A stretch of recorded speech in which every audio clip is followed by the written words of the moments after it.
just terrible government overreach. You're seeing it now in England where people are getting arrested for tweets. Yeah. Well, England, people talk about Soviet Russia, like how bad Russia is in terms of cracking down on thought police and cracking down on bad tweets and things like that. I think the statistics are, I think England I think there's something like 4,000 people have been arrested in England for thought crimes, where they've said things online that people find to be a hateful thing or a problematic thing. And I think it's only 200 in Russia. He should be ashamed. A powerful statement that encapsulates Joe Rogan's sharp critique of the UK's Labour Party leader, Keir Starmer. In a world where political leaders frequently face scrutiny for their decisions, Rogan's condemnation of Starmer stands out, driven by concerns over the erosion of free speech and growing dissatisfaction with Starmer's leadership. As Rogan lambasts Starmer's controversial policies and failures, the question arises: can Starmer weather this storm of criticism, or will this backlash mark a turning point in UK politics? Let's dive into this heated debate and uncover why Rogan believes Starmer should feel ashamed. Join us in today's discussion. Is the UK at risk of becoming a place where online remarks can land you in jail? Being arrested for a tweet is no longer unthinkable, and with Keir Starmer advocating stricter measures, just how far will the government go in silencing free speech? The UK is changing, drawing global attention. Imagine posting a tweet, not a threat, just a bold or controversial opinion, and suddenly being arrested. This is no longer a science fiction story, it's happening right now. Even Joe Rogan, a staunch defender of free speech, has started to notice this shift. Recently, he warned that the UK is becoming a place where people fear expressing themselves online, as citizens are arrested for posting jokes or opinions on Twitter or Facebook. Arrested for the Leeds riots because they were posting violent stuff on Twitter or something like that. I know there was one guy who was posting stickers. He got arrested for posting stickers that they said were offensive. It's just, we take for granted the what we have with the First Amendment, the freedom of speech. Yeah. Freedom of speech is gigantic. There's only one way you find out what's right. You got to let people talk, and you got to let people, even like on X, say the wrong. This marks a stark contrast to the UK's proud history of free speech, which has been the foundation of the nation's democracy. Now, it feels as though people are walking on eggshells, especially if their words challenge the government or political elites. Keir Starmer, the leader of the Labour Party, is at the heart of this escalating tension. Critics argue that under his leadership, the government is pursuing an increasingly authoritarian stance on online speech. Starmer has supported measures to control what people can say on the internet, raising concerns that the government is trying to silence critics and control the narrative. Citizens are being punished simply for expressing their opinions. Former Prime Minister Boris Johnson has warned that the UK could soon become a place where people will have to self-censor just to avoid trouble. I am finding that in Keir Starmer's Britain, I'm worried for the first time in my life about freedom of speech. I mean, the freedom of everybody to say what they innocently think, even if it turns out not to be true, and the freedom of people to use ordinary English words about subjects like illegal immigration when they know that they're telling the truth. To find out more, read my column in the Daily Mail. Keir Starmer's words are not just political statements, but reflect a genuine concern that freedom of speech is gradually being tightened under his leadership. The question many are asking is whether citizens will have to think twice before posting anything online. Will free speech in the UK become a thing of the past?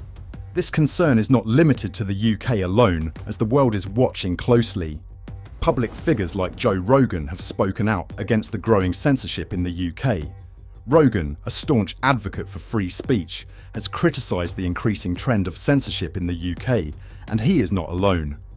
Elon Musk, also a strong proponent of open dialogue, has condemned the rise of censorship in the UK, especially since acquiring X, formerly Twitter, and has voiced support for those fighting for freedom of speech.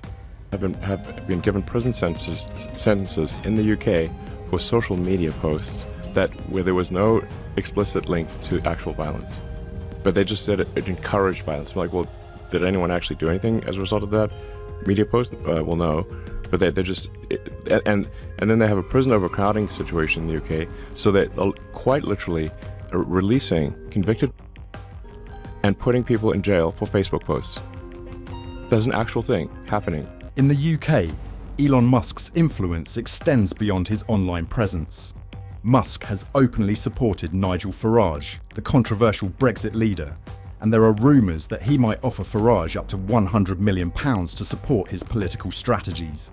This is not a small sum and could completely alter the political landscape of the UK. Why is Musk so invested in this? The simple answer is that he is dissatisfied with the current situation under Keir Starmer's leadership. Musk has publicly criticised Starmer, claiming that his policies are pushing the UK toward a dangerous future in which freedom of speech is under threat. Musk's support for Farage is not just about money, it is also about backing a voice that challenges the current political establishment and promoting an alternative narrative. The battle for freedom of speech in the UK is quickly becoming a global issue, with figures like Musk and Rogan involved, signalling the growing importance of the matter.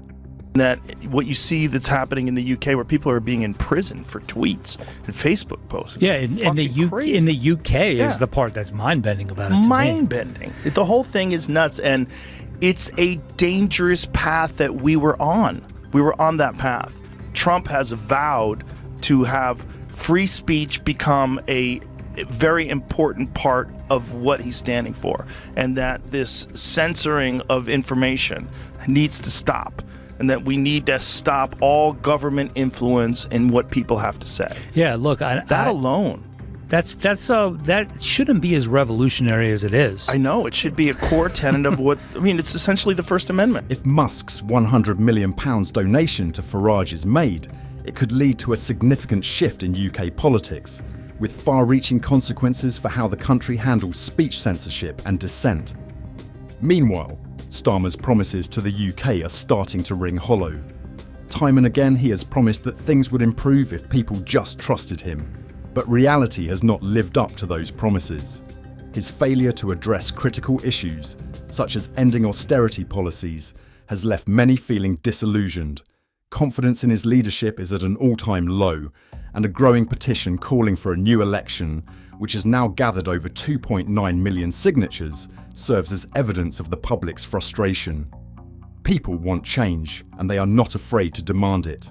That our parliament, as you said, a great Western liberal democracy, has moved so far away from that in a short space of time. We have a right to freedom of speech. It's a God-given right, and inherently these laws are anti-religious. If you believe that God gave every human the right to speak and say it's mine, then its criticism of religion is part of that. Nikki, I mean, I have a non-crime hate incident against my name. Do you think that's right? Well, I think I've got several. I don't pay any attention to them. You might get some tonight. I'll definitely be getting some tonight. This decline in trust is paving the way for new political voices as Starmer's credibility continues to crumble. Figures like Farage, who is supported by Musk, are increasingly gaining attention. The UK stands on the brink of a political storm, and whether Starmer can weather this challenge will depend on whether he can begin to fulfil the promises he made, or if the emptiness of his commitments will ultimately be exposed. It's not just the UK paying attention. High-profile figures like Joe Rogan and Elon Musk are also speaking out, warning about the country's future direction.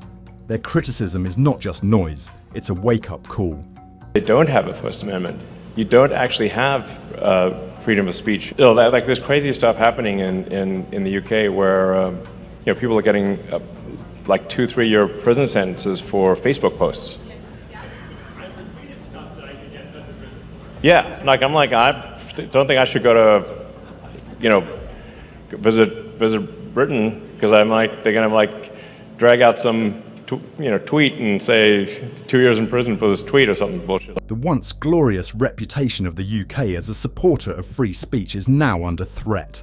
Rogan and Musk have not hesitated to criticise Starmer's policies as dangerous, warning that the UK is heading into an era where free speech could soon be a thing of the past.